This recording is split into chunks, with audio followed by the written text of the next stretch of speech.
شروع اللہ کا نام لے کر جو بڑا مہربان نہایت رحم والا ہے۔ الف لام میم۔ کیا لوگ یہ خیال کیے ہوئے ہیں کہ صرف یہ کہنے سے کہ ہم ایمان لے آئے چھوڑ دیے جائیں گے اور ان کی آزمائش نہیں کی جائے گی؟ اور جو لوگ ان سے پہلے ہو چکے ہیں ہم نے ان کو بھی آزمایا تھا اور ان کو بھی آزمائیں گے۔ سو اللہ ان کو ضرور معلوم کرے گا جو اپنے ایمان میں سچے ہیں اور ان کو بھی جو جھوٹے ہیں۔ کیا وہ لوگ جو برے کام کرتے ہیں یہ سمجھے ہوئے ہیں کہ یہ ہمارے قابو سے نکل جائیں گے؟ جو فیصلہ یہ کرتے ہیں برا ہے۔ جو شخص اللہ کی ملاقات کی امید رکھتا ہو تو اللہ کا مقرر کیا ہوا وقت ضرور آنے والا ہے اور وہ سننے والا ہے، جاننے والا ہے۔ اور جو شخص محنت کرتا ہے تو اپنے ہی فائدے کے لیے محنت کرتا ہے، بے شک اللہ تو سارے جہان سے بے نیاز ہے۔ اور جو لوگ ایمان لائے اور نیک عمل کرتے رہے ہم ان کے گناہوں کو ان سے دور کر دیں گے اور ان کو ان کے اعمال کا بہت اچھا بدلہ دیں گے۔ اور ہم نے انسان کو اس کے ماں باپ کے ساتھ نیک سلوک کرنے کا حکم دیا ہے۔ اے مخاطب، اگر تیرے ماں باپ تجھے مجبور کریں کہ تو میرے ساتھ کسی کو شریک بنائے جس کی حقیقت کی تجھے واقفیت نہیں تو ان کا کہا نہ مانیو۔ تم سب کو میری طرف لوٹ کر آنا ہے، پھر جو کچھ تم کرتے تھے میں تم کو جتا دوں گا۔ اور جو لوگ ایمان لائے اور نیک عمل کرتے رہے ان کو ہم نیک لوگوں میں داخل کریں گے۔ اور بعض لوگ ایسے ہیں جو کہتے ہیں کہ ہم اللہ پر ایمان لائے، پھر جب ان کو اللہ کے راستے میں کوئی ایذا پہنچتی ہے تو لوگوں کے ایذا پہنچانے کو یوں سمجھتے ہیں جیسے اللہ کا عذاب۔ اور اگر تمہارے پروردگار کی طرف سے مدد پہنچے تو کہتے ہیں کہ ہم تو تمہارے ساتھ تھے۔ کیا جو اہل عالم کے سینوں میں ہے اللہ اس سے واقف نہیں؟ اور اللہ ان کو ضرور معلوم کرے گا جو سچے مومن ہیں، اور وہ منافقوں کو بھی معلوم کر کے رہے گا۔ اور جو کافر ہیں وہ مومنوں سے کہتے ہیں کہ ہمارے طریقے پر چلو اور ہم تمہارے گناہ اٹھا لیں گے، حالانکہ وہ ان کے گناہوں کا کچھ بھی بوجھ اٹھانے والے نہیں۔ کچھ شک نہیں کہ یہ جھوٹے ہیں اور یہ اپنے بوجھ بھی اٹھائیں گے اور اپنے بوجھوں کے ساتھ اور لوگوں کے بوجھ بھی۔ اور جو جھوٹ یہ لوگ گھڑتے رہے قیامت کے دن ان کی ان سے ضرور پرسش ہوگی۔ اور ہم نے نوح کو ان کی قوم کی طرف بھیجا تو وہ ان میں 50 برس کم 1000 برس رہے، پھر ان لوگوں کو طوفان کے عذاب نے آ پکڑا اور وہ ظالم تھے۔ پھر ہم نے نوح کو اور کشتی والوں کو نجات دی اور کشتی کو اہل عالم کے لیے نشانی بنا دیا۔ اور ابراہیم کو یاد کرو جب انہوں نے اپنی قوم سے کہا کہ اللہ کی عبادت کرو اور اس سے ڈرو، اگر تم سمجھ رکھتے ہو تو یہ تمہارے حق میں بہتر ہے۔ تم تو اللہ کو چھوڑ کر بتوں کو پوجتے اور جھوٹی باتیں بناتے ہو۔ جن لوگوں کو تم اللہ کے سوا پوجتے ہو وہ تم کو رزق دینے کا اختیار نہیں رکھتے، بس اللہ ہی کے ہاں سے رزق طلب کرو اور اسی کی عبادت کرو اور اسی کا شکر کرو، اسی کی طرف تم لوٹ کر جاؤ گے۔ اور اگر تم جھٹلاتے ہو تو تم سے پہلے بھی امتیں اپنے پیغمبروں کی تکذیب کر چکی ہیں، اور پیغمبر کے ذمے کھول کر سنا دینے کے سوا اور کچھ نہیں۔ کیا انہوں نے نہیں دیکھا کہ اللہ کس طرح خلقت کو پہلی بار پیدا کرتا ہے پھر کس طرح اس کو دوبارہ پیدا کرے گا؟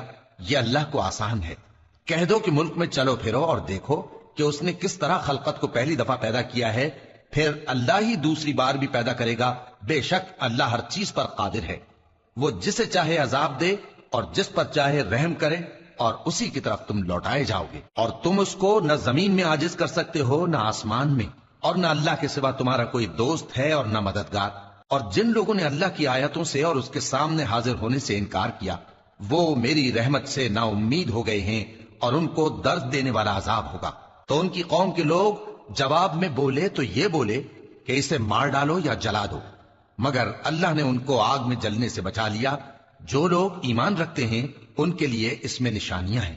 اور ابراہیم نے کہا کہ تم جو اللہ کو چھوڑ کر بتوں کو لے بیٹھے ہو تو دنیا کی زندگی میں باہم دوستی کے لیے، مگر پھر قیامت کے دن ایک دوسرے کی دوستی سے انکار کر دو گے اور ایک دوسرے پر لعنت بھیجو گے، اور تمہارا ٹھکانہ دوزخ ہوگا اور کوئی تمہارا مددگار نہ ہوگا۔ بس ان پر ایک لوط ایمان لائے اور ابراہیم کہنے لگے کہ میں اپنے پروردگار کی طرف ہجرت کرنے والا ہوں، بے شک وہ غالب ہے، حکمت والا ہے۔ اور ہم نے ان کو اسحاق اور یعقوب بخشے اور انہی کی اولاد میں پیغمبری اور کتاب رکھ دی، اور ان کو دنیا میں بھی ان کا صلہ عنایت کیا اور وہ آخرت میں بھی نیک لوگوں میں ہوں گے۔ اور لوط کو یاد کرو جب انہوں نے اپنی قوم سے کہا کہ تم عجب بے حیائی کے مرتکب ہوتے ہو، تم سے پہلے اہل عالم میں سے کسی نے ایسا کام نہیں کیا۔ کیا تم مردوں کی طرف مائل ہوتے اور راہزنی کرتے ہو اور اپنی مجلسوں میں ناپسندیدہ کام کرتے ہو؟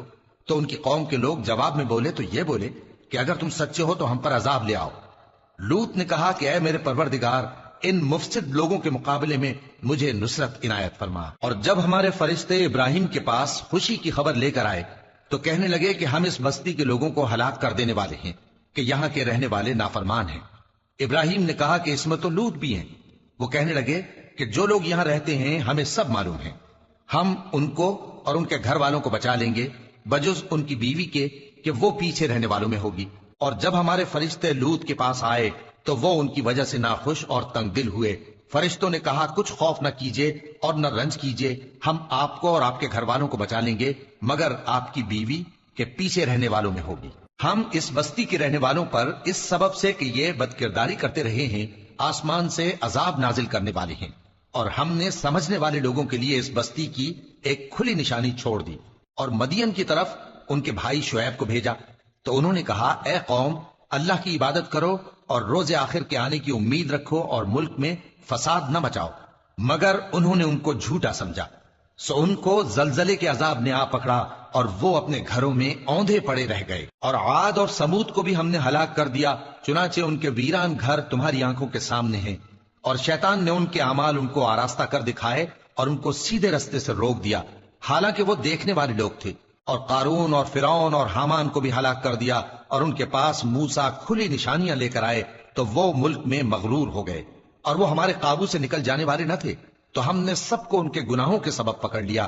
سو ان میں کچھ تو ایسے تھے جن پر ہم نے پتھروں کا مے برسایا، اور کچھ ایسے تھے جن کو چنگھاڑ نے آ پکڑا، اور کچھ ایسے تھے جن کو ہم نے زمین میں دھسا دیا، اور کچھ ایسے تھے جن کو غرق کر دیا۔ اور اللہ ایسا نہ تھا کہ ان پر ظلم کرتا، لیکن وہی اپنے آپ پر ظلم کرتے تھے۔ جن لوگوں نے اللہ کے سوا اوروں کو کارساز بنا رکھا ہے ان کی مثال مکڑی کی سی ہے کہ وہ بھی ایک طرح کا گھر بناتی ہے، اور کچھ شک نہیں کہ تمام گھروں سے کمزور مکڑی کا گھر ہے۔ کاش یہ اس بات کو جانتے، یہ جس چیز کو اللہ کے سوا پکارتے ہیں خواہ وہ کچھ ہی ہو، اللہ اسے جانتا ہے اور وہ غالب ہے، حکمت والا ہے۔ اور یہ مثالیں ہم لوگوں کے سمجھانے کے لیے بیان کرتے ہیں، اور اسے تو اہل دانش ہی سمجھتے ہیں۔ اللہ نے آسمانوں اور زمین کو حکمت کے ساتھ پیدا کیا ہے، کچھ شک نہیں کہ ایمان والوں کے لیے اس میں نشانی ہے۔